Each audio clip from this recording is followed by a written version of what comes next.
Hello students, welcome back to my SYY education channel. Students, हमारा chapter चल रहा है क्लास 8 चैप्टर नंबर 13 और एक्सरसाइज के वो इंपॉर्टेंट क्वेश्चंस हम कर रहे हैं जो आपके एग्जाम में आने की पूरी संभावना है।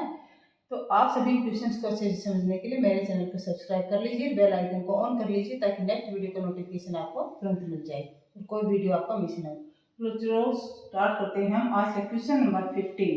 To mirrors meet at right angle, a ray of light is incident on one at an angle of 30 meter as shown in figure. Draw the reflected ray from the second mirror. दो mirrors हैं M1 and M2। दोनों mirror एक दूसरे के साथ 90 degree के ऊपर हैं, 90 डिग्री के साथ एडजेसेंट है एक दूसरे के साथ।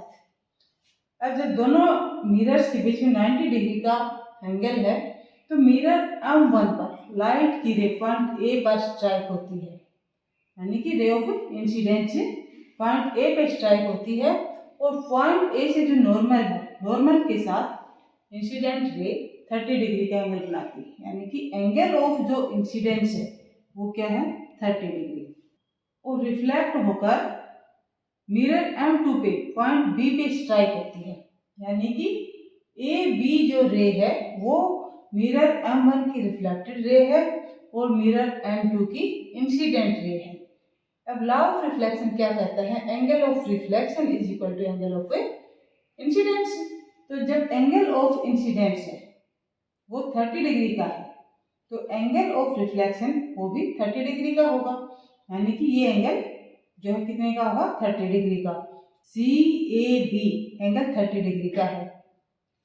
अब रिफ्लेक्टेड रे को ड्रॉ करने के लिए हमें यहाँ इस एंगल को फाइंड आउट करना है, एंगल ABC को, angle of incidence for mirror M2। जब हमें इस एंगल का पता चल जाएगा तो हमें पता चल जाएगा एंगल ऑफ रिफ्लेक्शन का भी, क्योंकि as per law of reflection angle of incidence is equal to angle of reflection. और जब इस एंगल का पता चल गया हमें तो हम रिफ्लेक्टेड रे को यहाँ से ड्रॉ करेंगे। अब इसके लिए हमें ये एंगल फाइंड आउट करना है। अब दोनों लेंस के बीच में, दोनों मिरर्स के बीच में 90 डिग्री का एंगल है और यहाँ से पॉइंट ए से नॉर्मल जो ड्रॉ किया गया है वो भी कितने पर होता है 90 डिग्री के एंगल पे। इसका मतलब क्या हुआ कि ये एंगल भी 90 डिग्री है, ये भी 90 डिग्री है। इट मीन्स लाइन AC, ये AC line parallel to OB के पैरेलल है। जब लाइन AC OB के पैरेलल है और एक तीसरी लाइन AB इन दोनों लाइनों को काट रही है। अब जब टू पैरेलल लाइंस को एक तीसरी लाइन काटती है तो पैरेलल लाइंस के साथ ये जो लाइन एंगल बनाती है वो आपस में इक्वल होते हैं, यानी कि एंगल CAB ये वाला एंगल और एंगल ABO ये एंगल इक्वल होंगे। ये भी कितने का होगा 30 डिग्री का होगा।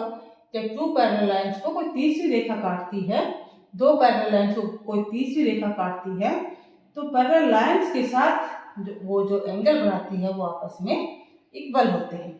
क्या कहेंगे हम इस एंगल को? Angle CAB is equal to angle 30 degree and angle कौन सा एंगल ABC।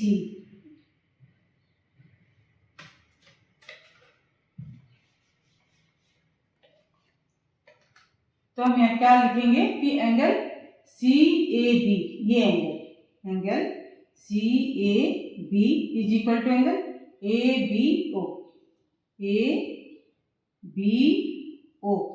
ये दोनों एंगल्स आपस में इक्वल है, इसलिए ये एंगल क्या आएगा 30 डिग्री का है।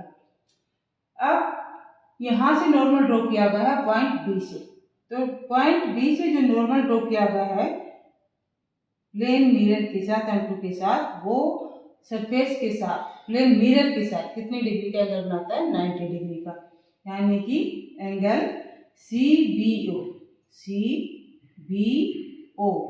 कितना है 90 डिग्री। और ये जो एंगल CAB एंड ABO ये कितने थे 30 डिग्री के, दोनों एंगल से 30 डिग्री के हैं, तो इसको हम कहेंगे इक्वेशन 1 और ये हो गई हमारी equation 2। Angle CBO is 90 degree. अब एंगल CBO में से हम एंगल ABO को माइनस कर देंगे तो हमारे पास ये एंगल I आ जाएगा यहाँ पर। तो अब हम यहाँ पर क्या करेंगे, एंगल CBO माइनस में ये एंगल माइनस कर देंगे, एंगल ABO, इस एंगल को ABO को माइनस करेंगे तो हमारे पास क्या आ जाएगा, एंगल ABC, एंगल ABC आ जाएगा। ये ही हमें फाइंड आउट करना है। तो इनकी वैल्यू पुट कर देते हैं। अब एंगल CBO कितना है, 90 degree, 90 degree minus angle ABO कितना है, 30 डिग्री, 30 डिग्री। तो इस एंगल की वैल्यू फाइंड आउट करनी है, हमें फाइंड आउट करना है एंगल ABC, एंगल ABC। तो यहाँ से एंगल ABC क्या आ गया, angle ABC is equal to 60 degree. Angle ABC आ गया हमारे पास 60 डिग्री, यानी angle of incidence for mirror M2 is 60 degree. अब as per law of reflection, angle of reflection is also equal to angle of incidence. तो यहाँ पर जो एंगल ऑफ रिफ्लेक्शन होगा वो किसके इक्वल होगा, 60 डिग्री के इक्वल होगा। तो हम यहाँ पर 60 डिग्री पर रे ऑफ रिफ्लेक्शन को ड्रा करेंगे। किससे 60 डिग्री, नॉर्मल से। तो नॉर्मल से अब हम यहाँ पर 60 डिग्री का एंगल ड्रॉ कर देंगे, 60 डिग्री का एंगल ड्रॉ करेंगे। तो 60 डिग्री का एंगल ये होगा यहाँ पर 60, और ये एंगल यहाँ ड्रॉ करेंगे।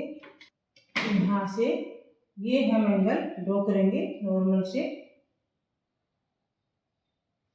तो ये रे जो है रिफ्लेक्शन हम 60 डिग्री के एंगल पर ड्रॉ कर देंगे। यहाँ पर ये हो गई हमारी रे ऑफ रिफ्लेक्शन, और इसको हम नाम दे देते हैं पॉइंट D। तो ये जो एंगल है CBD ये कितना होगा, 60 डिग्री। तो angle CBD is equal to angle CBD is equal to angle ABC, यानी कि angle CBD angle of reflection is equal to angle of incidence. तो एंगल CBD क्या हो जाएगा, एंगल CBD क्या आ गया हमारे पास, 60 डिग्री।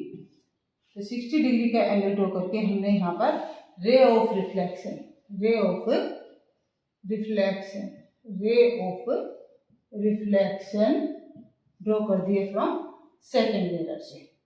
तो इस क्वेश्चन को आप ध्यान से समझिए। पहले लॉ ऑफ रिफ्लेक्शन का कंसेप्ट क्लियर कीजिए, इसका भी वीडियो हम पहले बना चुके हैं, उसको ध्यान से देखिए। उस एंगल्स को अच्छे से समझिए कि कौन सा एंगल ऑफ इंसिडेंस है, कौन सा एंगल ऑफ रिफ्लेक्शन है। और जब हम इन एंगल्स को समझ गए तो फिर हम रे ऑफ इंसिडेंस और रे ऑफ रिफ्लेक्शन को ड्रॉ कर सकते हैं। कंसेप्ट को अच्छे से समझकर क्वेश्चन को लर्न करें ताकि क्वेश्चन आपकी लॉन्ग मेमोरी में जाए और हमेशा आपको याद रहे। वीडियो को शेयर कीजिए, लाइक कीजिए, मेरे चैनल को सब्सक्राइब कीजिए ताकि नेक्स्ट वीडियो आपका मिस न हो। Thank you for watching the video.